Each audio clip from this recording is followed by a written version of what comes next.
नमस्कार, मी सोनाली. तर आमचा आखाड महिन्यातला आखाड पाणी म्हणजेच लक्ष्मी आईचा कार्यक्रम आहे. दरवर्षीप्रमाणे आम्ही हा कार्यक्रम करतो. तर कोंबडं, बकरं असं पोतराजाचं म्हणणं आहे, बळी दिला जातो. तर आम्ही जळ चालवला आहे आणि लक्ष्मी आईच्या कार्यक्रमासाठी पोतराज लागतो. तर 7 जणी सुवासिनी अशा जळ घेऊन थांबलेल्या आहेत.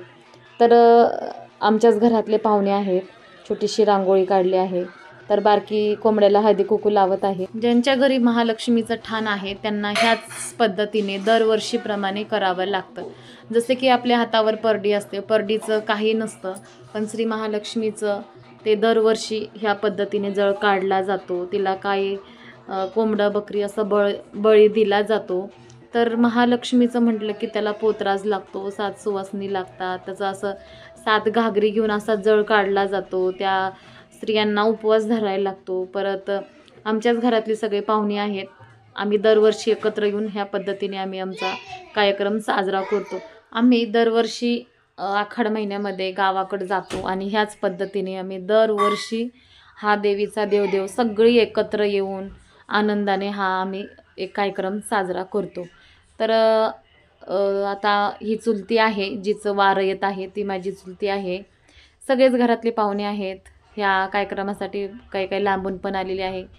तर अशा पद्धतीने आम्ही आदल्या दिवशी येऊन स्वच्छता केली, तिथं रांगोळी काढली, देवीला आंघोळ घातली, अभिषेक केला. दरवर्षीप्रमाणे आम्ही जळ काढतो. भरपूर पाहुणे जमा होतात. तर इथं बळी दिला जातो.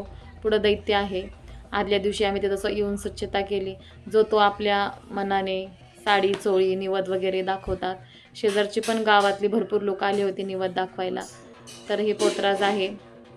तर ती माझी चुलती आहे, कारण की त्यांचाच हा देवदेव आहे. त्यांच्याच रानामध्ये म्हणजेच आईच्या रानामध्ये ही देवी आहे.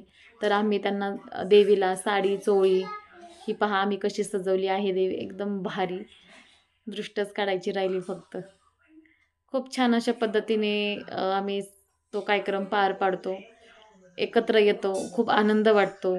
लहान मुलं मोठी गाठीभिटी पडतात. खूप आनंद वाटला. चला भेटूया पुढच्या व्हिडिओमध्ये. तोपर्यंत धन्यवाद. रामकृष्ण हरी.